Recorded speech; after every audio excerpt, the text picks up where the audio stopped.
Hello and welcome to my table. And here we are, we're getting ready to play a game that is going to constantly challenge me with how do I pronounce the name of anything, including the name of the game. I have to confess, the Spanish-speaking part of me wants to call this Shia. And I think that's even a Chinese, if you speak any Chinese, it's Shia. But I think the designer calls it Zaya, or at least that's how people butcher it in America. Obviously the designer gets to call it whatever he wants to call it. So my first apology as we move forward with this is that I'm not going to get this or half of the star systems pronounced correctly. There's a lot of weird. This is going to be a phonetical challenge game here, and so I'm going to be in the phonetical Special Olympics after this is all over. So if you hear me call it Shia, it's just not a bad habit because that's what I call it in my home, and you're with me at my table.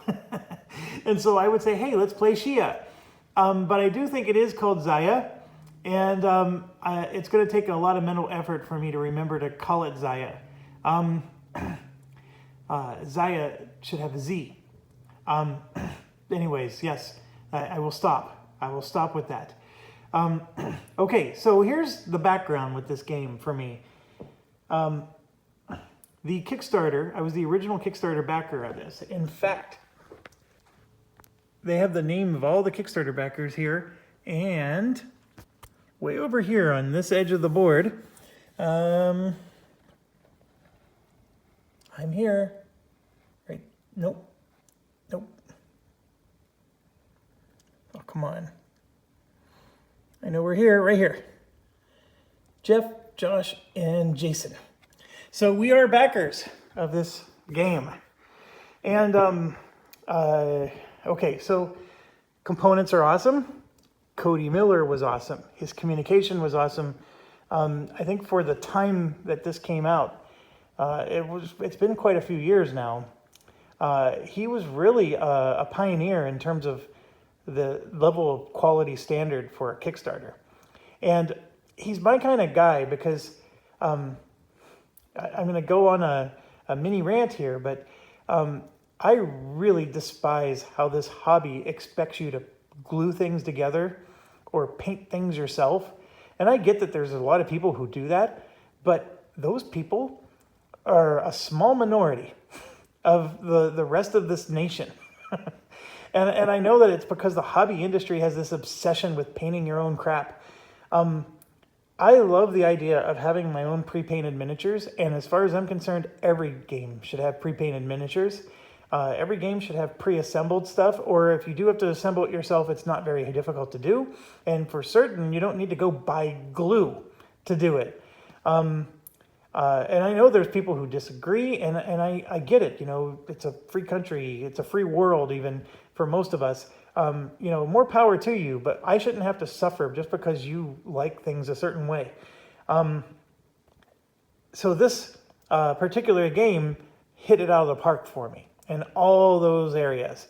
And I know I had to pay more for that, and I didn't care. I'm willing to pay more. That's the thing that I think people fail to understand. I'm willing to pay more for those things. So, but this game fell flat. And here's my summary. First of all, it's a minimum of 3 players. It's a sandbox game. I have Western Legends, which is a sandbox game. And here's the deal. My kids like sandbox games. I like sandbox games. But they sort of peter out over time. And as far as like my gaming group goes, this game fell really flat. Because here's my synopsis of this game. This game is Merchants and Marauders in space. Merchants and Marauders, of course, being a game by, I can't remember his name, Marcuson, I think was his last name. It's detailed after the Pirates video game. And so this is like Merchants and Marauders in outer space. So everybody who played this game said, well, I'd rather play Merchants and Marauders. And I didn't disagree with them. Merchants and Marauders is a fantastic game. It's a lot more well thought out in terms of rules. Now, this guy, Cody Miller, I guess is a new was a new designer, and he did have a fatal flaw of you could, in some situations, as a merchant, dominate the game. Now, I will tell you that in Merchants and Marauders, I think merchants are very powerful in that game as well. I mean, if you're going to be a pirate, you gotta really be aggressive and not care about the fact that the other players want to flip the table because you keep sinking them. And then, of course, that's why people don't want to play Merchants and Marauders, because you're being a meanie to everybody who's just trying to learn the game. This game is similar in all those respects, except for the marketing thing. If two planets were near each other, you could get a quick trade route going, and it was just unstoppable. You couldn't beat it in any other fashion. Okay, so fast forward to the Embers of the Forsaken Star expansion. Cody Miller, being the awesome guy that he is, fixed the problem. But here's the thing. For me personally, when that came out, it came out at a time when I was tight on money. I had other games. I had other Kickstarters that were going out at the same time. And I didn't even bother to read what was in it, right? So I didn't pay attention that he added this economy board, which fixed the problem I was just complaining about. That problem I was complaining about, there's tons of other gamers who play this game who complained about the same thing. It wasn't just me. But the thing is I didn't pay enough attention. So then it came and it went, and then it arrived in people's homes, and then I started to see this, and I was like, oh, what's that? And then they explained to me how this fixes all the problems that I had. And I was like, oh. And then I ended up seeing that there's a solo thing. So you can play 2 players or even single player. It's no longer a 3-player minimum, which was another problem with this game. The 3-player minimum part. I was like, oh, what's that? And so as you can see, there was this regret and angst and anguish and all those things that happened, and they came across me in waves of emotion that I need my therapist to finish discussing. So with that being said, Missions and Powers came out, and this was a 3rd Kickstarter, and I was able to get in on this, which then allowed me to get the Forsaken Star. So while I was in the middle of doing all the D-Day playthroughs, which, as you know, there was 4 games of playthroughs I did. While I was in the middle of that, this arrived. I always had the base game, but now the expansion plus the this little mini expansion came out, and so I've never actually played it. It's been sitting here on my shelf for several months. I did all the D-Day games, and then I did B-17. I did Crisis. I mean, I did so many other games. I did Escape Plan. This thing kept getting bumped. So I'm finally getting into it. And so I did a quick thing, and I was like, okay, well, Colin from One Stop Co-op Shop did an excellent playthrough of this with the expansion. I personally know Colin. I've met him at FFG because he lives near FFG. Actually, not very far from me. We could probably take a bicycle to each other's house. Okay, so Colin did a playthrough, and it was a wonderful playthrough, and so did a few other people, because I know he referenced a few people he watched before he did his playthrough. But I noticed a common theme. Number one, a lot of these people weren't original backers, so they don't have the envoy missions, like I do. The next thing is they don't have the original sellsword, because I guess those were, back in the day when this was done, there was exclusive Kickstarters, which is a big no-no. And I know they came out with the sellsword MK2, which, there's another story with this. I'll get into that in a second.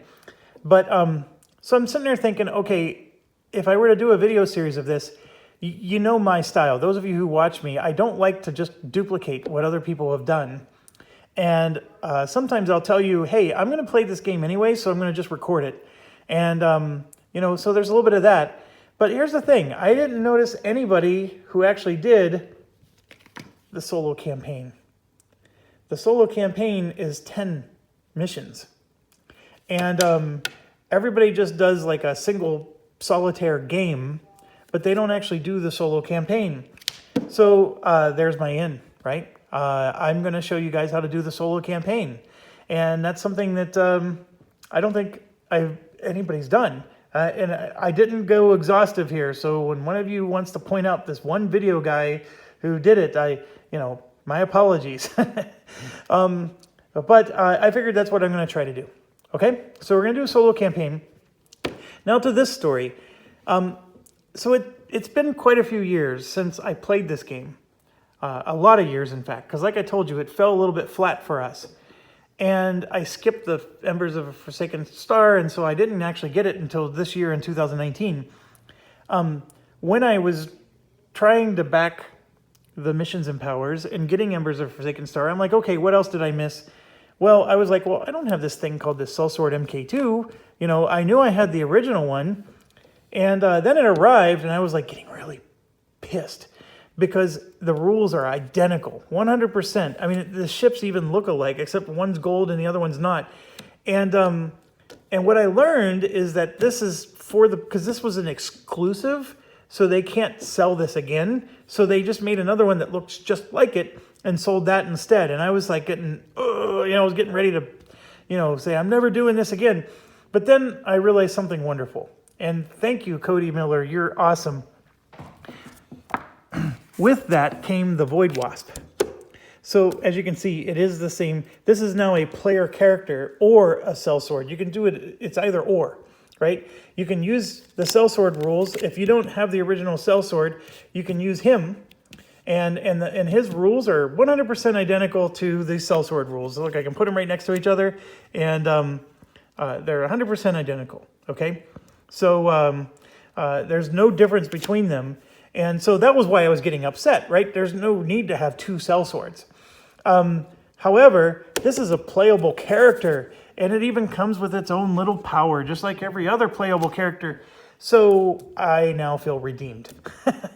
and you know what? When I backed it, it probably said that, but I just don't remember. I think I've backed something like 30 games. And I know some people have backed way more than that. Other people have backed less. But I'm at a point now with Kickstarter where when I back a game and they send me email updates, I'm like, do you need anything from me? Nope. Okay, I'm not reading it. I do get that way because some people just send too many updates, or I'm just not in the mood to be updated all the time. I want to know when it's going to ship, and that's it. And if you need me to log in and do some kind of survey, those are the two things I'm looking for. When's it going to ship, and do you need me to log in? I don't need to know that you hired a new artist and they're doing this. A lot of that stuff just doesn't interest me. Well, anyways, like I said, I don't always remember everything when I back stuff. And then it arrives and it's almost like Christmas because I'm like, ooh, look at this toy. So this was one of those deals where I was getting so angry. And then I had already merged some of my components, so I didn't even realize that the Void Wasp came with it. So I'm very happy now. Very, very happy. This is my sellsword, and then this one is just going to go into the box because I don't need it, and we're going to just play it as the Void Wasp if we ever want to use that miniature. I already have a sellsword. I don't need a second one, so very happy with that. Okay, so after all that, here's the deal. The base game comes with a lot of missions. And I believe that the Envoy was another Kickstarter exclusive thing. So not everybody has Envoy missions. So hopefully they're not that exciting, but that is one extra element I have. And then the expansion is going to come with these. That's the Embers of the Forsaken Star. And then the missions and powers comes with these. So all three of these are going to be combined to make one mega deck. And that is a mega deck indeed. I mean, there's missions that we're never going to see because of this. But there really are only so many types. Like this is cargo. And you can see arms dealer, and then private eye, and then coerce. And that's it. It's 4 types of missions. It's just, different details on each one. And that's the same with the missions and powers. You're getting transport, boom, counterfeit, and assist. So again, it's 4 more mission types that are being added because of the missions and powers. And then I think we had maybe 4 or 5 already here. Envoy, assassin, etc. Okay, so it's not as big of a deal as you might think. The there were titles in the game, and there's going to be more titles added. There's this new thing called events that were added. Looks pretty neat. There were obviously more lions, tigers, and bears, your ships. Oh my. And then there's a whole bunch more, I can't remember what it's called, but it's the equipment that you can put on your ship. They have an actual official term. I just don't remember it at the moment. And then there's all this solitaire stuff that we're going to get into, and I'm all giddy about. And there's this new thing called excavating. And of course we have tokens because events may impact things in the game. There was also a bunch of new tiles, which is going to make packing away this game later a bigger challenge. I don't know if I'm going to have to get rid of the system or not. We do have new miniatures. We have new ice comets and some new, this is actually ice damage. And then this is a new, I think, ember material that can be bought and sold. There's a new NPC called the Kiln. And then they gave us new NPC AI cards. So, and that's especially helpful for the solitaire game. So, one last thing. If you ever were to get all of this together and you have to merge it, there's a few things that are being replaced. Okay, so first, let me just show you here. If I lift this tray up and take it out of the game, which I'm trying to do with one hand, so bear with me, you can see I have a bunch of stuff here. And that bunch of stuff is what got replaced. And so I don't like throwing anything away. I always keep original components. And I either throw them in an expansion box, or in this case, they're just buried underneath my tray. So as you can see here, these are exploration tokens. All of the original base game exploration tokens got replaced with a new set. Okay, so that's the first thing. The Fame Point Tracker is replaced with a new one. These are just extra tiles that they gave us that we could design our own, star system. I can draw in my own, planet or whatever. Very cool feature, but like I said, I don't like to use glue or anything like that, so I'm not going to be drawing my own stuff. So I threw those underneath. And then here's what got replaced as well. The player turn cards got replaced, which makes sense. And then there are some blank titles, so you can actually write your own titles, and you can also write your own events. Just like in the other ones, I threw them in here. And then there's 3 ship skills that got changed: the shuttle bay, the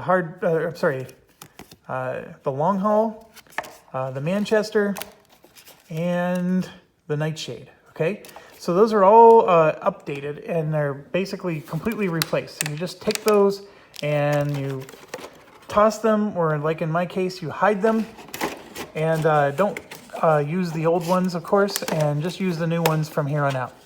And I did look at the ship skills, and I totally agree with all the changes he made to those, especially the replicator one. The replicator was awful before, but now it actually looks useful. Okay, so with that being said, if you've never played this game before, it is a space sandbox type of game, but what you're trying to do is score a certain amount of fame before if you're playing solitaire, before the NPC characters or before other players. And it is one of those games where we can choose to only play to 5, or we can choose to only play to 10. It does, it's up to you how long of a game you want to go, and then 20, of course, is the longest. Now, with the solitaire game, we're going to be using these solo cards, and there's 10 of them. Okay, I'm on one hand, so I can't, show you all 10 and real easy. And what you do is you can pick these in any order you like. Okay, so we're talking solo campaign here. You pick these in any order you like, and you say, okay, I'm going to do this one. Well, or this one, right? So this one goes to 5, and then the game's over. So you're racing to get 5 points. This one, you're racing to get 10 points. So as you can see, not all of them go up to 20, like that one does. Okay, so they have varying lengths based on which mission you pick. So the way the solo campaign works is if you meet the conditions of victory, and you actually beat the NPC players, because that's the other thing too. You have to win. Okay, if the NPC players win and you meet the conditions of this, that's still not good enough. You got to win and meet the conditions. Okay, so if you do that, then you score points equal to the difference between you and the NPC players. So if you were 2 points ahead of the NPC players, you score 2 points. And if you were to fail, then what happens is you lose 3 points. But then this card goes back in the pool, and you can redo the mission later. And you keep redoing them until you've succeeded at all 10 of them, okay? It may take you 30 games to do all 10 of these. If that's happening, by the way, you lost. Because you're losing 3 points every time you fail. But you can, obviously, if you do this within 10 games, you're clearly winning because you haven't lost ever. There's no harm in losing other than you lose the 3 points.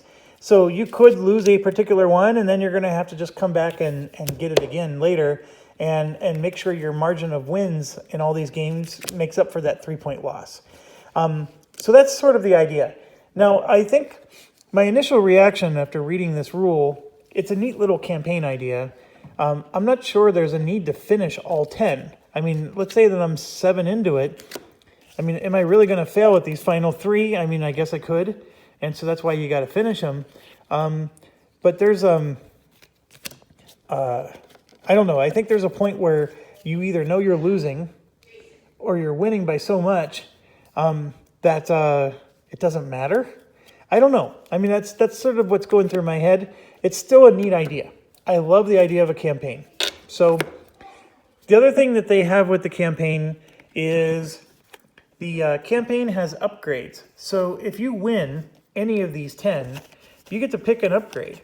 And there's like a level 1 upgrade, a level 2 upgrade, and a level 3 upgrade. So, for example, I can get +1 to each engine. And then if I win a second time, I can then get the +3. And then I can get the +5, but I have to get the other 2 first. So this would be 3 wins to get to the +5. So if I'm doing a 10 mission campaign, I'm not going to get all of these. So I'm going to have to pick and choose which ones I want or don't want. But these are very powerful. Now, the other thing is in the solo game, the NPCs that are in the game, there's 3 of them. There's a Scoundrel, Enforcer, and Merchant. They have a side A and they have a side B. So let's say you're playing a solitaire game and you want to play easy mode. You would use side A the entire game. Now, the normal mode is you start with side A and then it flips to side B after somebody, you or the NPC, scores half the points. It could actually just be me. I'd have to look it up. But once half the points for the game are scored, it flips to B. And then if you're playing the campaign, though, it's side B always. You're always playing hard mode. So it looks challenging, to be quite honest. And I think that your choice of which mission do you start with on your first game is crucial. And I have not played this game in a long time, so I'm not skilled enough to just tell you, oh, this one's an easy one to do and that one's a hard one. I mean, I have a good idea, but that's going to be part of the fun of this game, is trying to figure out, which one should we go after first? Because these 5-pointers are very quick games, but man, oh man, you can lose really quickly too. So that's going to be a neat challenge with this, okay? And then the NPCs have AI. So for example, this is the Scoundrel. Every NPC has 2 cards, and there's a top and a bottom. And so one of these 4 AIs are going to be used by the Scoundrel in a particular game. And it changes from game to game, so you're never going to know which one you're going to get. It's a Forrest Gump mode here with the box of chocolates. So, you could get a bully, you could get an opportunist, etc. So that changes from game to game, and it definitely adds a lot of cool flavor to it. Having, 4 AIs. Now, the AIs aren't very sophisticated. I mean, they have very basic things. It's one of the things I appreciate about this game. I remember the one-stop co-op shop playthrough, the Enforcer did nothing the entire game. It literally just sat there. had never moved, which was unfortunate because that's one of the 3 NPCs. But One Stop Co-op Shop decided to go, he didn't want to get any bounties or be a pirate of any kind, so he only did the honorable missions and whatnot. And the enforcer, of course, is like a cop. So he only goes after bad guys, and since he was never a bad guy, he basically eliminated one of the NPCs from the game. So there's good and bad with it. There was nothing wrong with the way he played. He ended up winning beautifully, and he did a really good job with that game. And he also did a strategy that I'm going to have to, make sure I consider. So when I played this game, the many times I did play it, I liked the merchant. I liked dealing with cargo, but largely because I knew about the exploit and I exploited it, if I could. So merchant, being a merchant was fun. One of my favorite video games is actually Space Rangers, and I love being a merchant in that. There's a few games that you can actually be a merchant in, and I actually enjoy the economics games. I mean, I come with an 18xx background. That's an economic game. I love Crisis. It's an economic game. I play a lot of economic games. Prospectus is actually one of my favorite games of all time with my kids, especially with my kids, because I love how it's teaching them economics. So I do like economic games, and for that reason, I like being a merchant. Okay, so with that being said, some of these actually are going to be merchant type of games. Obviously, Mission Master is all about, you have to earn 7 fame points from doing missions. Okay, so there's things like that you're going to have to, change your strategy in order to complete the solo campaign. You can't just play the same way every time. I do like that about this. So we're going to give this a try. Okay, so I need to combine these 3 cards. I need to maybe do a little bit of brush up on the skills of these